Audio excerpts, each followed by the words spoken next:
But imagine that in the pot towers using substrate, we save at least 80%, between 70 and 80% of water compared to soil-based solutions. And with aeroponics, we are approaching 90% of savings in water consumption. So the systems are quite efficient, not only in water, but also in fertilizer use.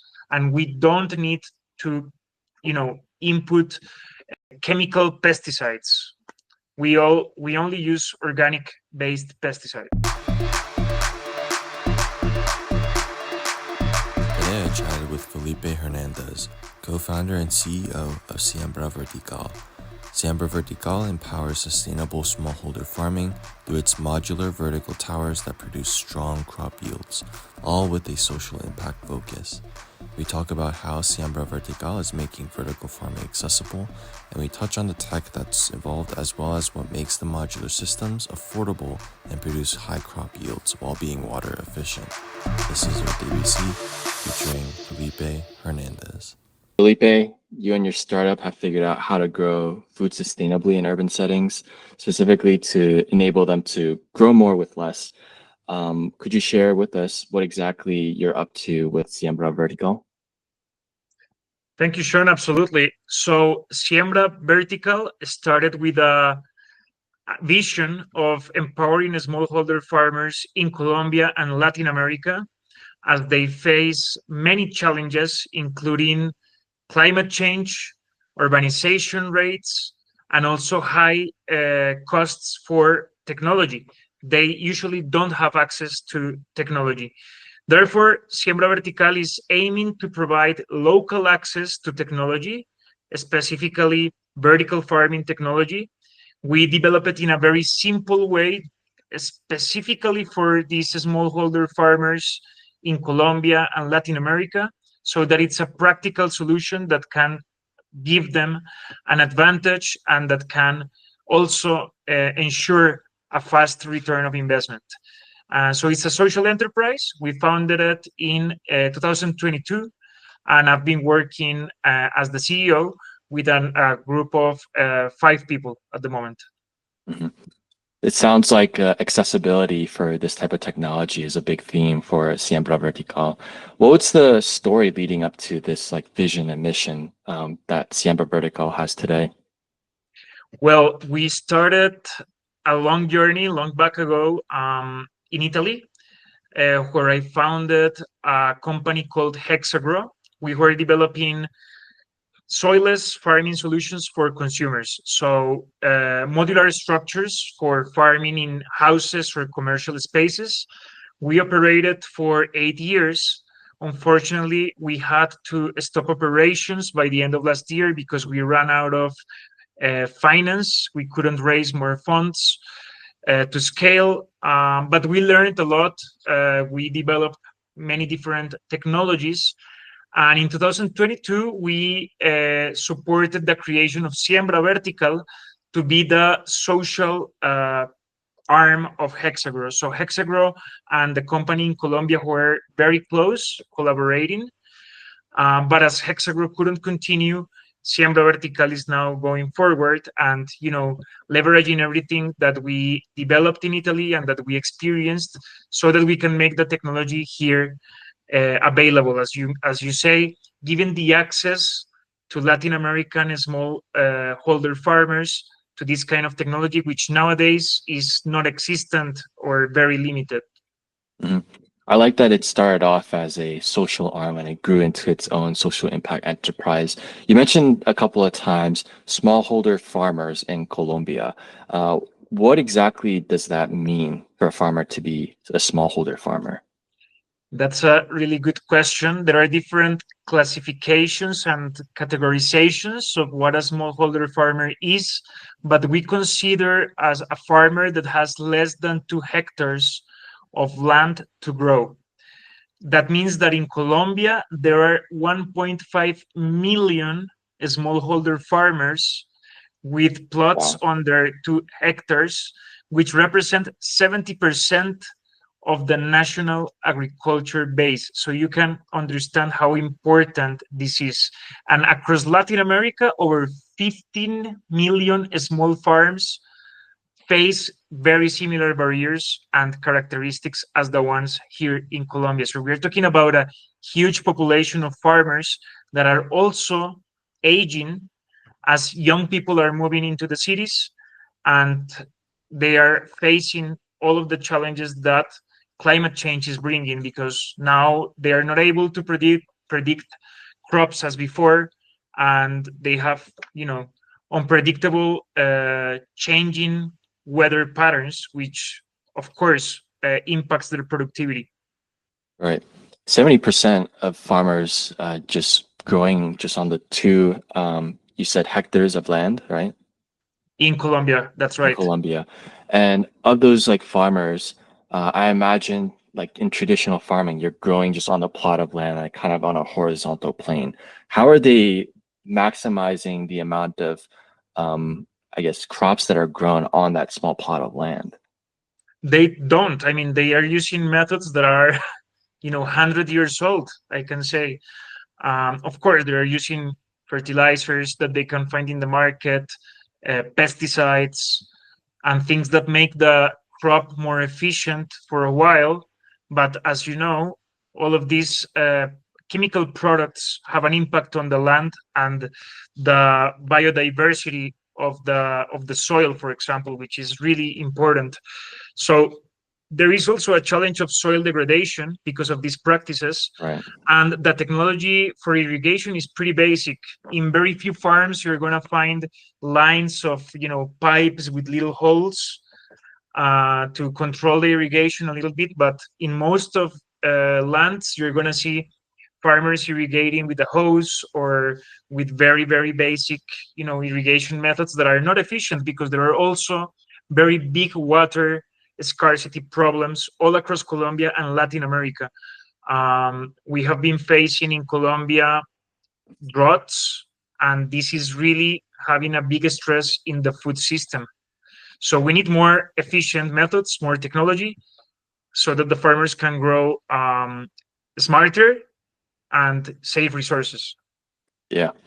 And especially with like the drought and issues where you might not have enough, I guess, crops and food to supply for the people, you would have to kind of like optimize and make more efficient like your current farming methods and also just how you're growing on the current plots of land. I guess if we're going to think out of the box, if you're limited on the horizontal plane, an idea is like to go up, right? And I Yes. think that's like kind of what came to mind for you guys. So what exactly is like vertical farming? Like what's the concept behind that? Sure. Vertical farming is a concept that was born a few decades ago because of the possibilities that growing without soil enabled. So basically, vertical farming is just mechanical structures that allow you to grow plants one on top of each other, and that makes the meter square more efficient, more productive. Usually, soilless methods are used because of the weight of the structure, Mm. and different hydroponic methods are used as well. So you have NFT cultivation, for example, that uses a small film, nutrient film, to feed the plant, and it's made in pipes. So sometimes they do like different horizontal pipe structures. There are other methods that are with trays, one on top of each other, like layers. But we avoided this kind of approach because of a topic of environment control. Temperature and heat remain trapped between the layers of trays, and then Uh, you would need to add more actuators to move that air. But with the tower configuration, the airflow is much more efficient because the air doesn't remain trapped between the towers, right? So there are savings in energy when you control the environment like this, and that's why we chose a modular tower approach. But the towers are not, in external environments. They are not outdoors. We protect them with modular greenhouse structures that are already planned to house, to integrate these vertical growing towers. Therefore, their placement inside of the greenhouse is completely efficient. It's not like putting them in an existing greenhouse, which is a possibility. But what we are offering as an internal solution is a very optimized modular greenhouse. So yes, as you were saying, productivity can increase per meter square, and thanks to automation, thanks to the controlled environment, the efficiency is even more. Also, because of the changing weather patterns that I was mentioning before, that can just destroy your crop from one day to the other. Mhm. For sure. I can definitely understand how, like, if you did like this layered approach, how like heat and certain environmental factors can be trapped within the layers. And that way you won't have kind of like a very standard quality control of like the different crops you're growing. So for me, like this towered approach makes a lot of sense. You also mentioned like this like greenhouse aspect. Um, what exactly is your product? So the product is composed by different product lines. Hmm. So we have the modular greenhouses. We have two types of growing systems. One uses organic substrate like coconut or rice shells. We can offer different options.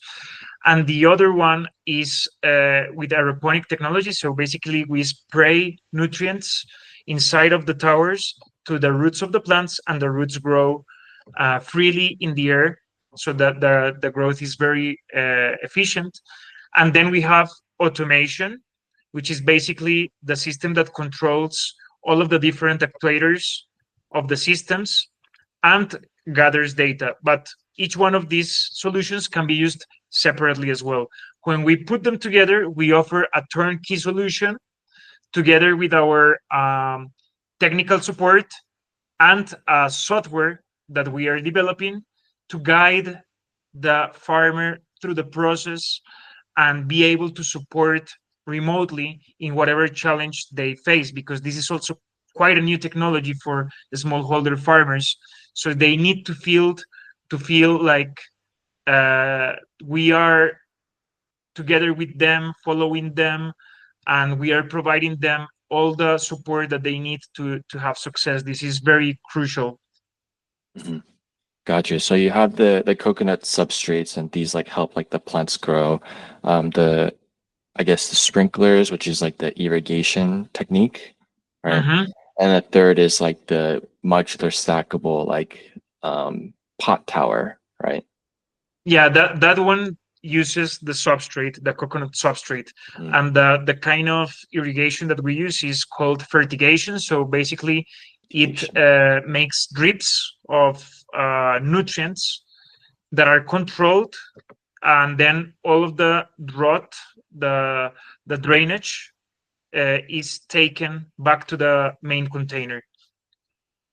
Awesome. So there are savings. There are incredible savings in water. Right now, we are measuring and making comparisons.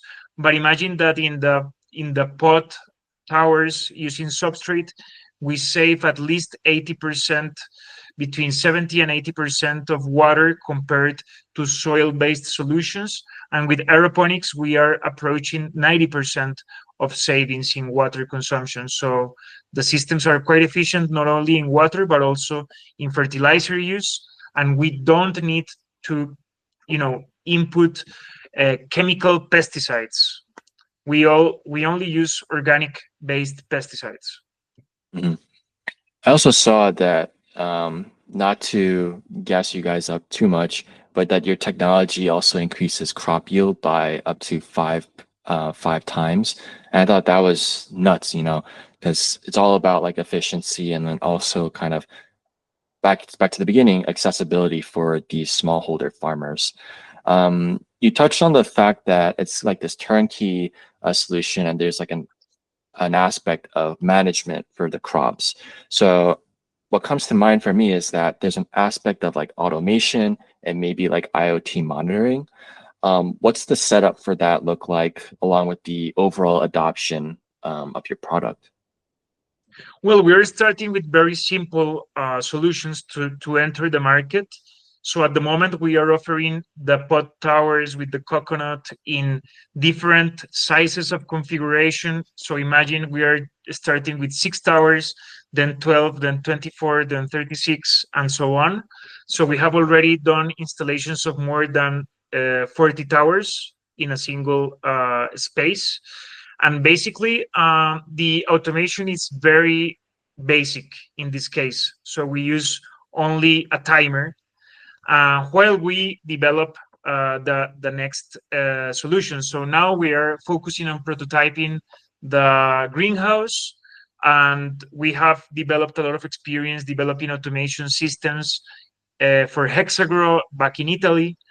So we already know how to design a system, and therefore we are like implementing one solution at a time, also to learn from the users. We are co-creating the solutions. That is something also very important that we learned from our past experience, and therefore we are at the moment developing different pilot projects together with the small farmers, and I call them auto producers or self producers. They are not commercial small farmers. They are people living in the outskirts of the city, having these small lands and growing their own already because they want clean food.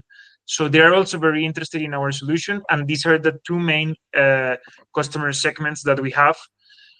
Therefore, yes, in a nutshell, we are introducing from the simplest technology to the most complex little by little.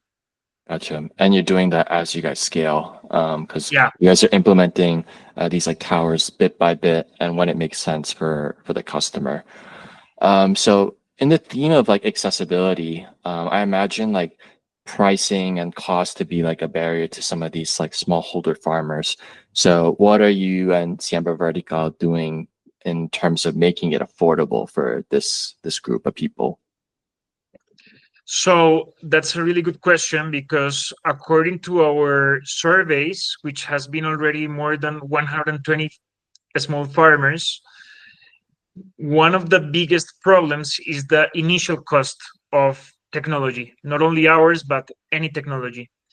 So what are we doing to tackle this challenge? First of all, we are producing our solutions locally, which avoids, high costs of importing any kind of product.